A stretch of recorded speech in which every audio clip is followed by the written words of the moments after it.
Russian Prime Minister Vladimir Putin's trip to China has seen the signing of trade deals worth $3.5 billion.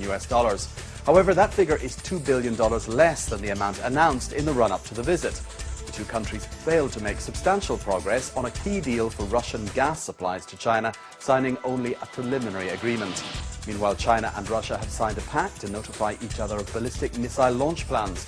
A military expert at China's National Defense University said the deal showed the special relationship between the two countries, as the launches of ballistic missiles are core state secrets rarely disclosed to other countries.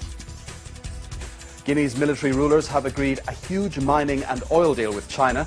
That's according to a government minister in the West African country. Mahmoud Tayam said the unnamed firm would invest more than $7 billion in infrastructure, and in return it would become a strategic partner in all mining projects in the mineral-rich nation. The country is in tension after dozens of protesters were killed by soldiers during a rally there 2 weeks ago. The shootings were widely condemned by international leaders. Guinea is thought to have the world's largest reserves of the aluminum ore bauxite. Nearly 1,000 children in central China have tested positive for excessive blood lead levels. The director of the Jiyuan City Health Bureau in Henan province said over 2,700 children under the age of 14 were tested after reports of large-scale lead poisoning in neighbouring Shanxi province. Signs of lead poisoning were found in almost 1,000 of the children, who all live near 3 major lead smelters. The incident is the latest of several such cases involving thousands of children across the country. Similar reports of lead poisoning have emerged in Yunnan, Fujian and Shanxi provinces in recent months, and the number of affected children is now past 3,000. Lead poisoning can damage the nervous and reproductive systems and cause high blood pressure and memory loss. Chinese police have arrested a long-time suspect in the 2002 murder of a Chinese student, Zhao Wei, in British Columbia, Canada. Local officials acted on information provided by Canadian police. The arrested man, Li Ang, Zhao's boyfriend at the time of her death, fled to China after her body was found in a bag about 50 miles east of Vancouver. Li was charged with second-degree murder in Canada, but jurisdictional disputes between Canada and China blocked his extradition.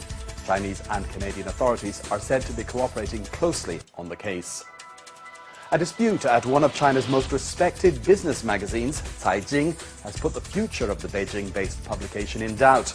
The New York Times reports that high-ranking executives and nearly 70 other staff have resigned due to differences with the ownership over editorial policy and business strategy. These include the magazine's general manager and its top advertising executive. Caijing specializes in in-depth business analysis and investigating government corruption and corporate fraud. It has partnerships with the Wall Street Journal and Reuters. China has widened its lead over the United States as the world's top auto market. Sales of cars in September jumped almost 80% with help from tax cuts and government stimulus spending. The China Association of Automobile Manufacturers reported 1.3 million vehicles were sold last month, with sales in smaller cities leading the way. After a sharp slowdown late last year, the Chinese government halved taxes on purchases of small cars.